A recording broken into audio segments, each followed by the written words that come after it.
Hello, everyone, and welcome to Manna Insect's free webinar series. Today, our topic is basics of developing an optimal growth recipe for the BSF larvae. So, we're talking about the black soldier fly today, once again. My name is Tom. I'll be your host today, and our presenter will be the Manna Insect CEO and founder, Ykkä Marjanen. Now, I know that the topic may be of familiarity to quite a few of you already joining to the session live, and especially those looking at this recording later on from the webinar archives. But we still wanted to cover one of these very basic topics, as there seems to be a lot of questions related to the growth receipt, generally mixing the substrate or changing the substrate and the growth conditions and all that, all across social media, especially the Facebook groups, are filled with questions related to just generally setting up the growth environment and the recipe as such. So we wanted to touch base on this fairly basic knowledge, and of course, we'd like to introduce our approach to the recipe building. So it may vary a little bit depending on what kind of setup you have and your sort of own experiences. But we've done this quite a few times and with dozens and dozens of customers all around the world. So we have a fairly nicely working recipe for the larvae growth. And now we have a new code this season with the free webinar series that we don't take questions. Questions are generally available only now at the so-called pro webinars, the premium subscriber webinars, or the Q&A sessions. And these free webinars with disabled questions as such, meaning that if you have any questions later on, head on to the Insect Farm Hub and use the AI mentor there to ask questions, and the mentor will be able to ask quite a few different aspects of insect farming. That said, we are also upgrading the AI mentor database, the sort of the kind of a language model that is being built on, and there will be quite a lot of new information available through the AI mentor in the coming week or two. Let's see how fast we can upgrade the AI mentor. There's plenty of new knowledge that we've curated for the mentor that is soon made available. Now, today's session will last a maximum of 1 hour, so we have roughly about 55 minutes left. Before I get Ykkä going and starting with his presentation, just a quick reminder, we have these monthly free webinars. The next one will be on May 22nd. It's going to be a sort of best of webinar. It's called Lessons Learned, the best of BSF farming, and then we'll introduce all the sort of best practices throughout the process as we've learned it. We also have a set of pro webinars still left this season. The next one will be on May 15th. It's about post-processing options at the starting scale. Then in June, there will be critical metrics on BSF production and how to calculate them. And in the Q&A sessions, we still have two of them left. Actually, we have three of them left.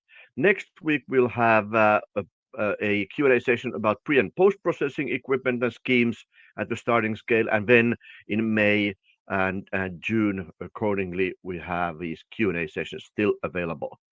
Now, all the upcoming webinars can be found in our Manna Insect blog. You can also find them updated usually in a matter of days after the previous webinar at the Manna Insect website pop-up.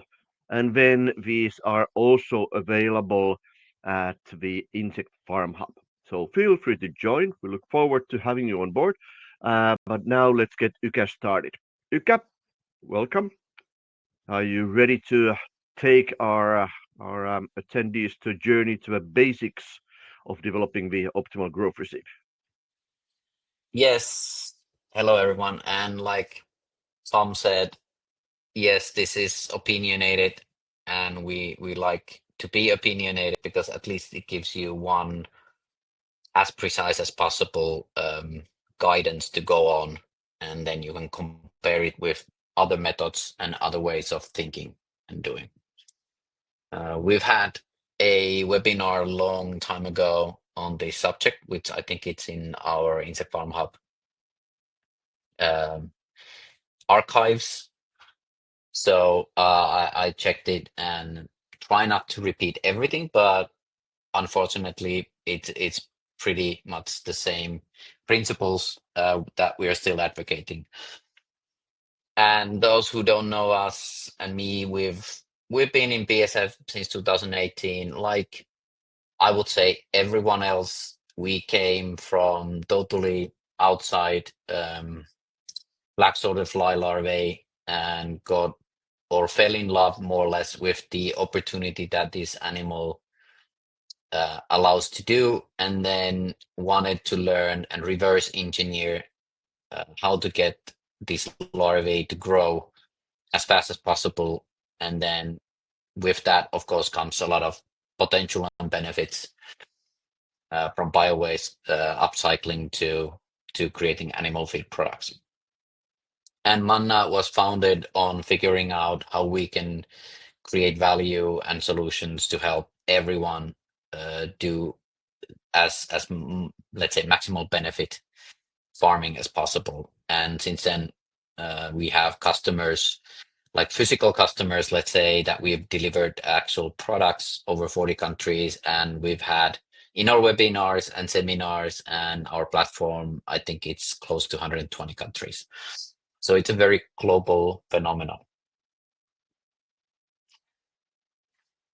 In this case, I want to especially focus on the recipe part, which is another of these topics that for me seems, let's say, fairly straightforward, but I don't even remember anymore how long it took us to really even understand the concept of recipe ourselves when we started without any background. And 6-7 years ago, there wasn't that much like concrete knowledge or guidance anywhere. So I want to go through of just absolute basics of what do we mean by recipes, what are we looking for, the fact that there's no one optimal recipe, and why is that, what kind of factors are we looking into on when we are documenting a recipe, and then how do we evaluate if the recipe was any good and compared to other. And then it's a very important factor that you recognize the limitations that you have on finding that optimal recipe or getting there, and then some practical advice. I'm not sure this is going to take the whole 50 minutes, but let's see. And again, we in the Insect Farm Hub platform, we have a whole course on growing larvae, and then we'll have very detailed tutorial videos. So this will not be solved in 55 minutes, but I hope I can give you the kind of the overall picture that helps you start solving it piece by piece yourself. So in principle, and I think the picture shows a very good illustration what is a recipe in practice. It is a substrate that is pre-processed as much as possible to be optimal for the larvae to eat it. And this means that the nutritional value, of course, that's hard. You can't really anymore. I mean, of course, there's a fermentation that you can help, let's say, create better way the nutrition is available. But in principle, you have a substrate. The substrate is available. It's local. It's low cost, and there is a possibility that larvae will eat it. And now your job is basically to evaluate and kind of maximize the commercial potential of that substrate for the larvae. So you want to know the nutritional content. And then very important, you want to understand the dry matter water or moisture content in it, because the larvae don't have teeth. So the substrate has to be as wet as possible, but so that the larvae can still, let's say, live in it. And they're not great swimmers. They don't like to swim. They don't, um, let's say, um, dive that much. So you have to keep some texture, but you have to be very moist. I would say 75% water content, 25% dry matter is a good rule of thumb. And then it's up to the substrate. Like in this case, it's potatoes. So there is a structure when you crush potatoes. But let's say it's a flour or some kind and you mix water, basically there's no structure for the larvae. So you maybe need to the compromise is that you have less water so that you can have some kind of a structure. So those are kind of what you're looking in the substrate, and there's some things you can't do with it, and there's some things that you're just stuck with using it. The other factor, of course, is the dimensions of each of the unit, let's say, where you put the larvae and the substrate. And even though I'm not gonna talk too much about this in the coming slides, because it creates another new dimension of potential variability. And that's why actually it's good to kind of start with exactly the standard size and don't kind of start playing around with too many different dimensions.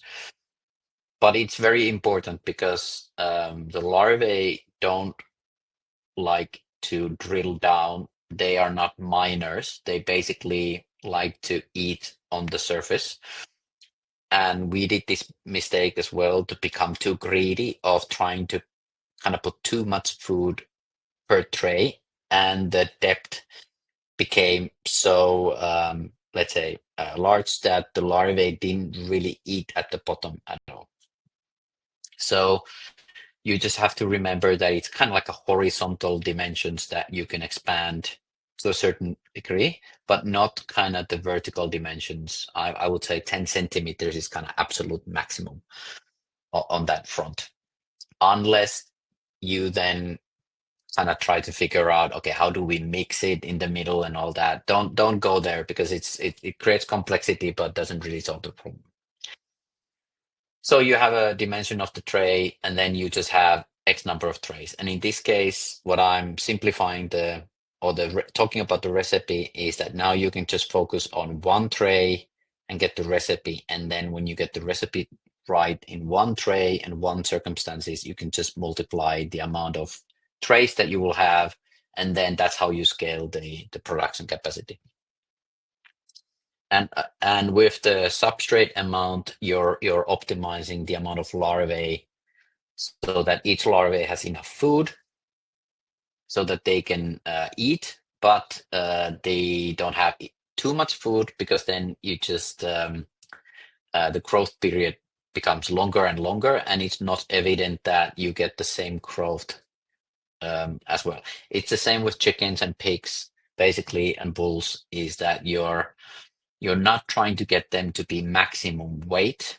You're trying to get them the maximum amount of meat in a optimal time frame with the minimal number of feed or kilos of feed possible.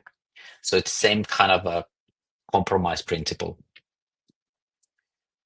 And I'll show you kind of like concrete numbers that gives you a ballpark. And then the other is like regarding the duration, is that the older larvae you can put there, the faster they start eating and the faster they become, let's say, harvest ready.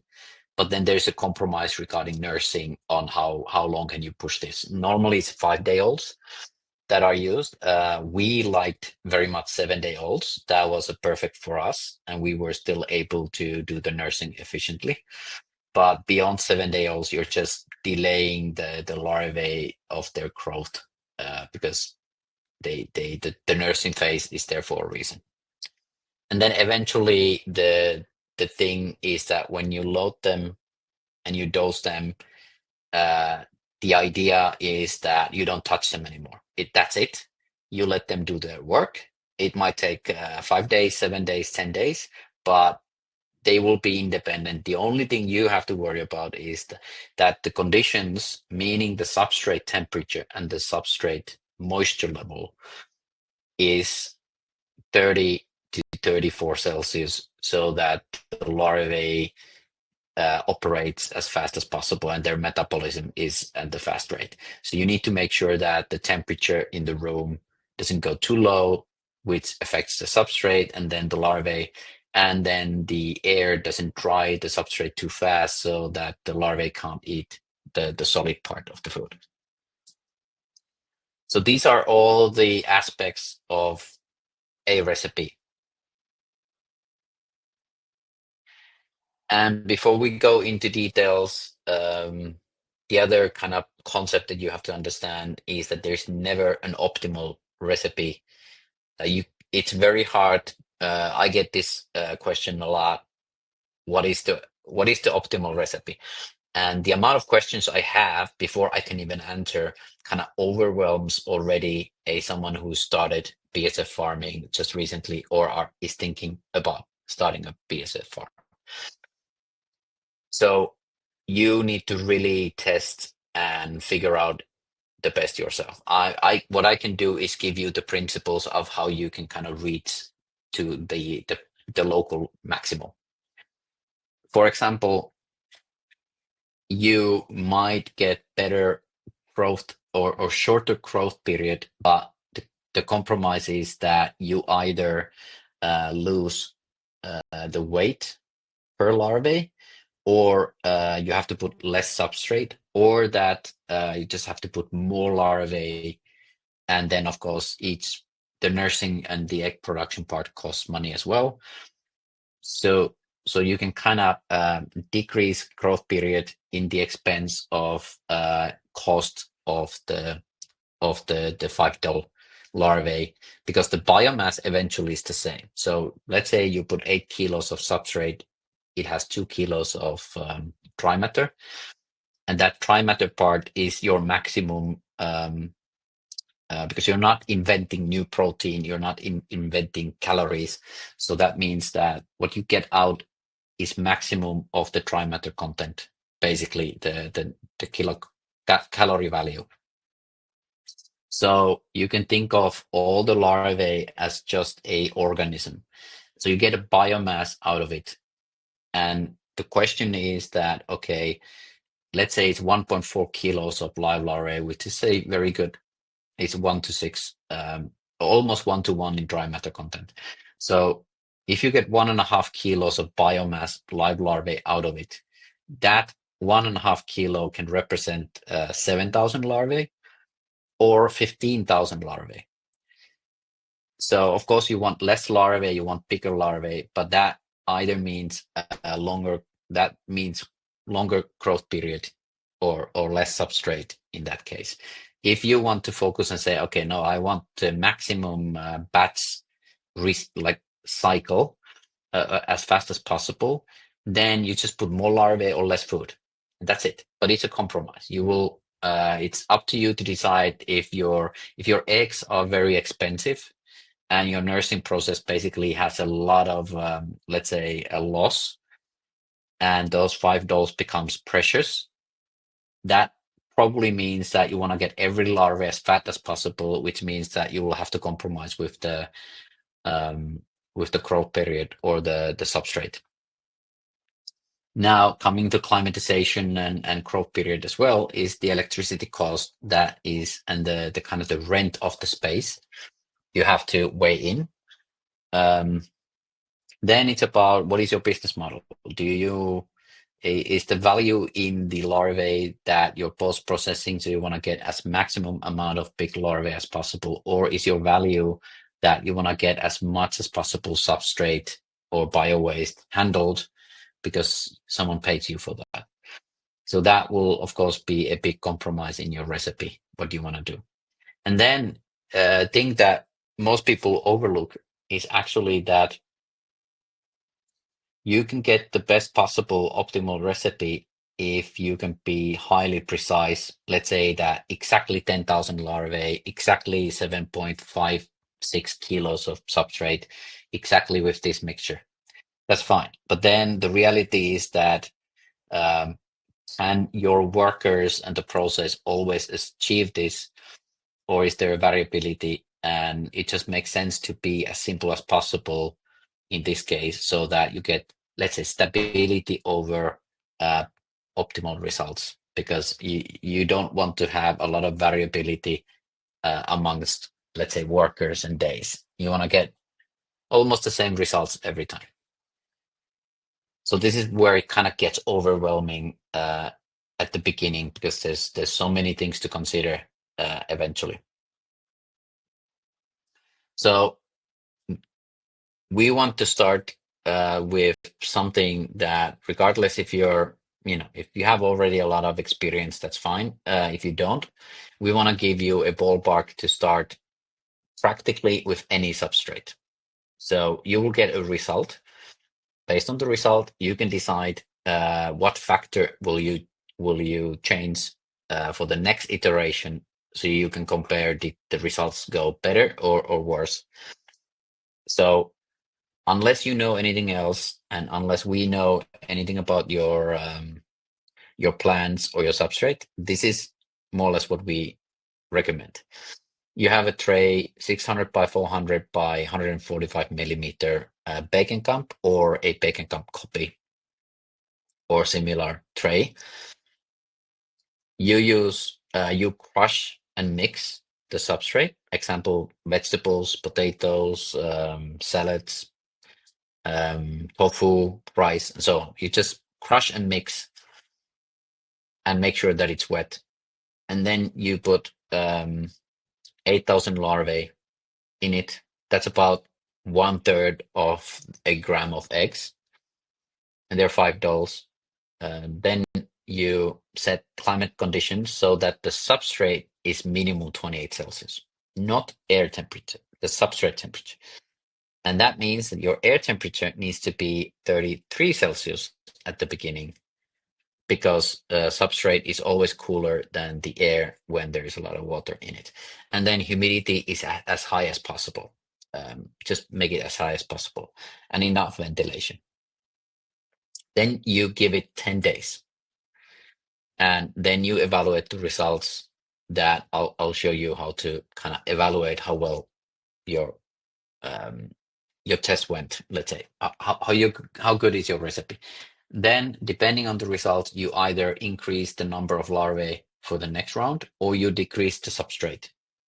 It's either one, basically, on those. Or you increase the temperature, or you, let's say, decrease, dewater, or add water to the substrate, depending how much frass did you see or not.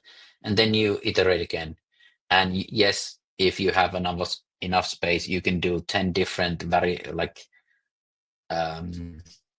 10 different configurations at the same go, so you don't have to wait and do one by one.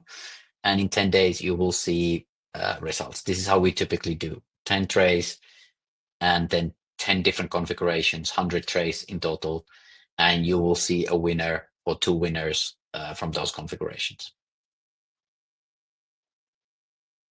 So this is just to put it a little bit differently, and this is depending on how you do this. These are kind of different numbers.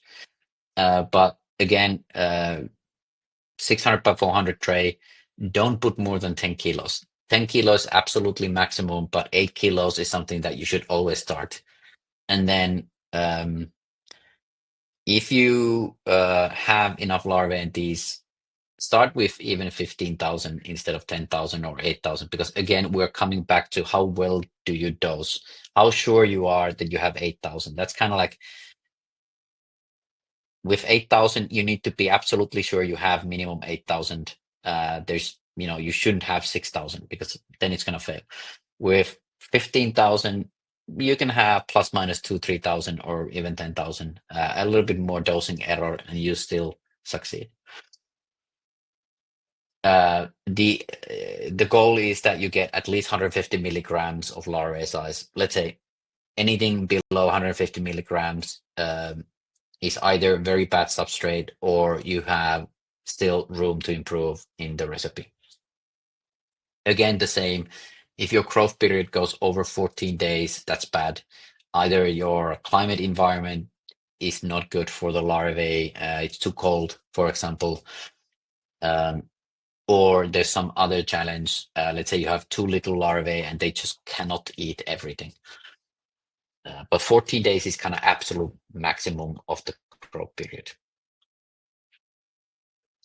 And again, this is a normal thing that you do, a little bit kind of replicate, like duplicate information, but you basically stack them up in trays. You have a ventilated environment. And this is just one way to stack, let's say 60 to 80 trays, and then you can use pallet truck or something similar to load it in. This is a little bit more already kind of professional style. So the way to evaluate the results is, I would say that the number one indicator is the larvae size, and then what I forgot to put there, but the amount of larvae and that combination. Like I said in the early, the biomass for 8 kilos of substrate, after a certain number of larvae, uh, you don't get any more biomass. You always get that 1.4 kilos. You just get more larvae that are smaller or less larvae that are bigger. That's it. And the compromise is typically the growth period. If you're happy with the growth period, let's say that 8 days or 9 days is good optimal growth period for you, then your job is to start one by one lowering the amount of larvae per tray so that you can kind of still keep the 9 days and you get fatter and fatter larvae, which is always good in principle. And so you should start with 150 milligram kind of being the kind of the lowest weight of larvae. If you don't reach that, then you should kind of consider that you have a little bit less food, or you just give them an extra day. But 150 milligram, 250 milligram per larvae size is good. So you should kind of aim that unless you have other metrics. But that gives you. The other is to count larvae. So you know that, okay, if I dose 10,000 larvae, and then now you have larvae, you sieve them away from the frass, and then you evaluate the number of larvae. You should get as close as possible to that 10,000. There should be no deaths in between 5-day-old larvae and grown larvae, which are, let's say, 15-day-old larvae. There's no reason why you should get, let's say, issue with mortality rate or mortality between this period. There's something wrong if you do. So you can basically assume that the amount of larvae you get was a dosing error if it's not exactly what you dosed. There are, of course, bad substrates which the pH level is so low or so high that the larvae themselves cannot kind of start changing it before they die, and that's bad. And then you can change the pH level with adding frass or some other things to kind of make it easier for the larvae. And the other thing you can estimate is also the mass weight of the larvae, and then the mass weight of the frass. And if we're using this 2 kilo dry matter content, 8 kilo substrate, the dry matter is in larvae. About 30% of the dry matter is in larvae.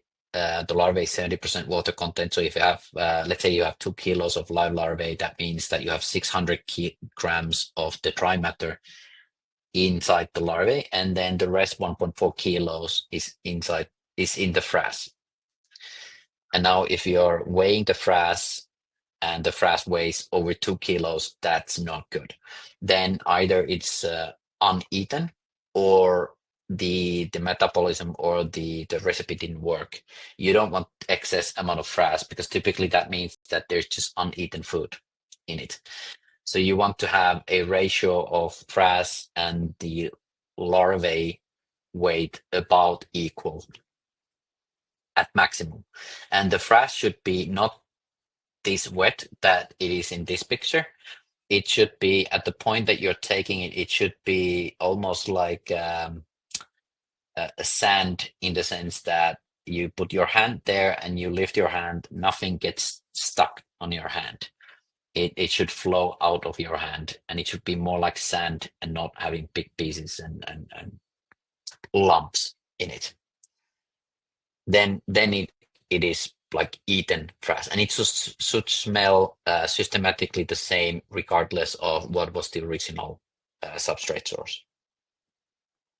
And again, the growing period is kind of one aspect of the result that you don't suddenly, and the way that you can kind of evaluate if the batch is ready is that, again, with the frass moisture level or the substrate moisture level at the point, if it's still sticky, it's not ready. You either had too little larvae or too little time. It should be so that the frass is completely dried up. Then you know that the larvae don't eat anymore. The other kind of way to evaluate, of course, is the amount of work that went into preparation. Is that, okay, if you get extra 20% more larvae, or fatter larvae, or that you get you get 1 day out of the growth period, but you have to do fermentation for 2 months or something like that. You have to weigh in which is better compromise in that sense, which is cheaper to do pre-processing or kind of the growth, a little bit longer growth. And this comes back to the feed conversion ratio, is that the more you pay for the substrate, the more you should worry about the feed conversion rate. If you have zero cost substrate, then it's about worrying about the larvae cost. But and if you get paid, you actually kind of worry about getting too good feed conversion rate. You want to get worse feed conversion rate, so to speak. And then finally, it is eventually, which I advocate, is that you should do this enough that you should get systematic results. If you get good results on 1 week and bad results on 1 week, that's not a good recipe. Then you have a process problem of requiring too accurate dosing or something like that causes it. But systematic results is a key of any animal growing and production first. And then you start worrying about, let's say, making better profit.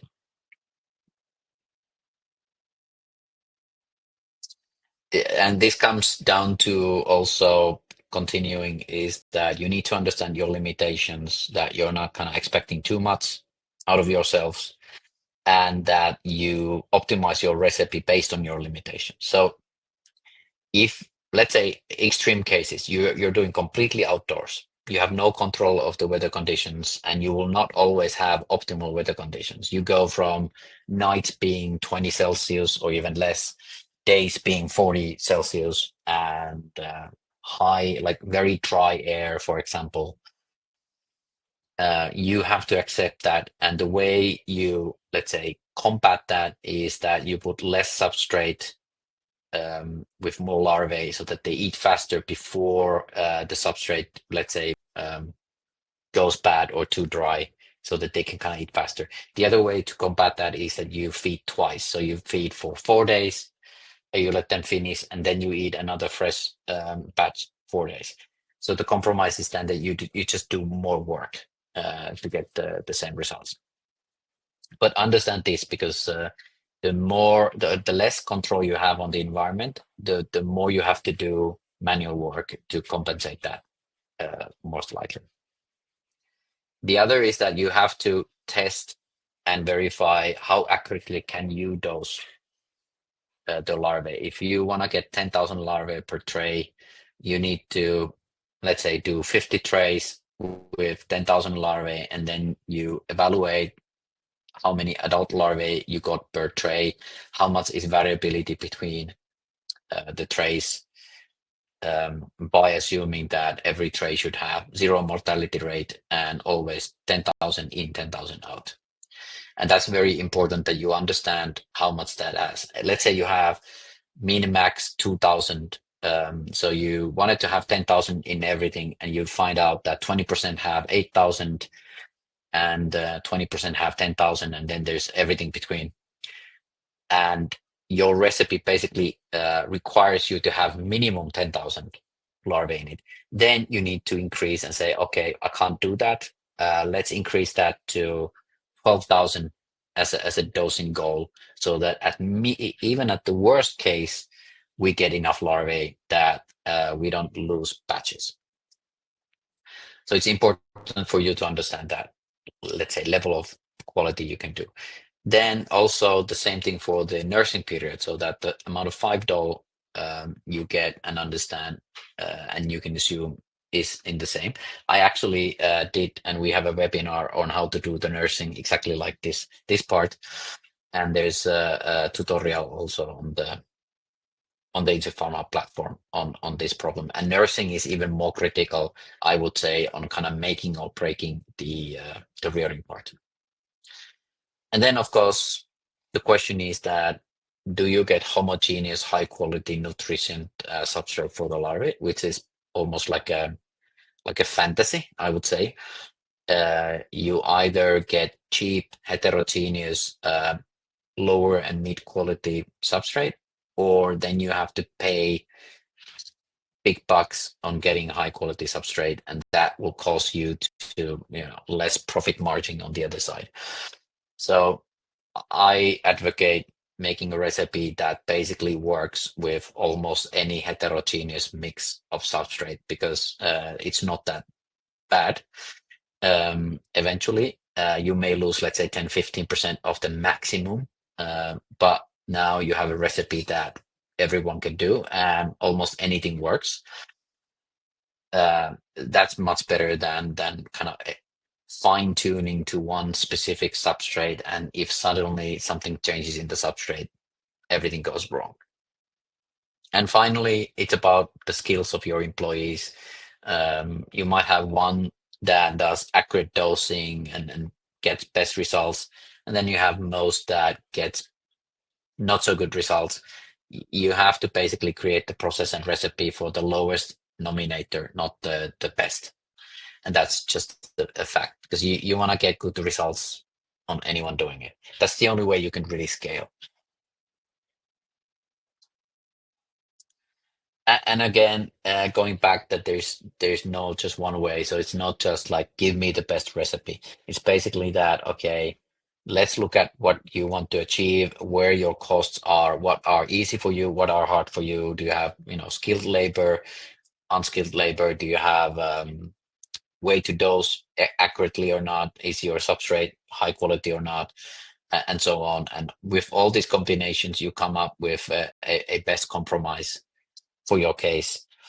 And then you start aiming towards that compromise and getting that compromise to be the best as possible. And it does sound overwhelming at the beginning, but trust me, it's not that bad. I mean, you can easily do that within 6 weeks. When you have learned the principles of the whole production, the breeding and rearing and nursing, finding an optimal recipe eventually becomes almost like a 10-2 week job, and you can do even 5-6 recipes at the same time. So eventually it becomes like a second nature. But when you start fresh completely, you don't know anything about production, you still have basics kind of not figured out. Yes, it's overwhelming to start with. So if I would be you, and if I would be advising myself 6 years ago, I would actually start with learning how to dose. So after getting larvae and getting some principles of production, before I start really optimizing my recipe and the rearing, I would first focus on the nursing part and getting eggs to 5 dolls effectively, and then getting the dosing of 5 dolls to a tray accurate and systematic. That's kind of the key. It's very hard for you to start really understanding and optimizing recipe before you get the dosing right, because then you have this inherent variability of that um, problem. And that comes a little bit down to the last point, is that, again, it's the same thing. If you're trying to optimize recipe in uncontrolled environment, good luck. I mean, you will never get there because you have this inherent variability that you cannot control. And then even if you do accurate dosing every day, you might get 30-40% growth period changes or the larvae size. And that's not good when you're trying to optimize. So even if your big production is not climatized, do the recipe testing in a smaller area which you can stabilize with at least temperature wise so that you kind of see the differences of amount of larvae or substrate or dryness of the substrate, and then you can basically say, okay, this is as good as it gets. Let's do it whatever uncontrolled environment we have.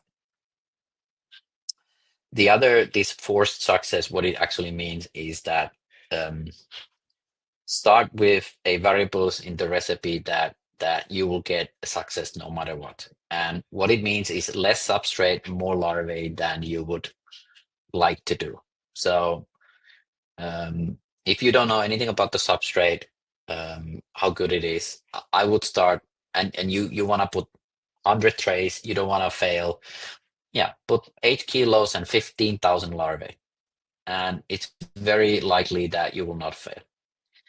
But if you immediately start to push 8,000 or 10,000 larvae and 10 kilos, yes, you will probably fail. And then it's just a question is that do you want to scrape unfinished bio waste out of the trays? I don't want to do that anymore ever again. I did that too much. And I would rather start with every case is a success, and then I just kind of reduce the costs for each success, if that makes sense. And that comes down to also start with smaller amount. It's much easier to fail when you have small amounts instead of 200 trays or 400 trays and everything is ruined and larvae are dead or somewhere else. So, and then also just simplify the process so that you can kind of get a repeatable skill on how to do this process and then teach every employee to do it correctly. It's also a big benefit and kind of unspoken advantage if you can hire anyone and teach them in 2 days to be systematic in your process. You have a tremendous advantage on scaling compared to that you would always need high quality educated entomologists, and then you train them for 3 months before they start to be at the level that you want. That's going to be bad for scaling. Okay, with that it. I think this was pretty much what I can give you at one go. I think there's many details and these we want to answer in the Insect Farm Hub so that you can kind of pace yourself at your own. And at certain point, this is like teaching people to swim with a webinar. I mean, to a certain point, it's good to get the basics, but then you just need to go and swim for a while. And then you can go back with the details of, okay, I'll do this a little bit different. So I think this was pretty much a good amount of information for one go. Thank you. Excellent. Thank you, Uka. Thank you, everyone, for joining. I'm not sure if you've noticed, but I've added to the chat section a link to our next free webinar, which is going to be on May 22nd. There's also a link to our newsletter. We a while back disabled our newsletter subscription at the website, but it's now coming back. So we still do publish newsletters as well. So it's a nice way to catch up if you don't follow us on social media or if you don't have time to follow each and every update. We do gather all the important stuff to the newsletters, and of course, there's also always information about upcoming stuff. So please do join the newsletter subscriber list.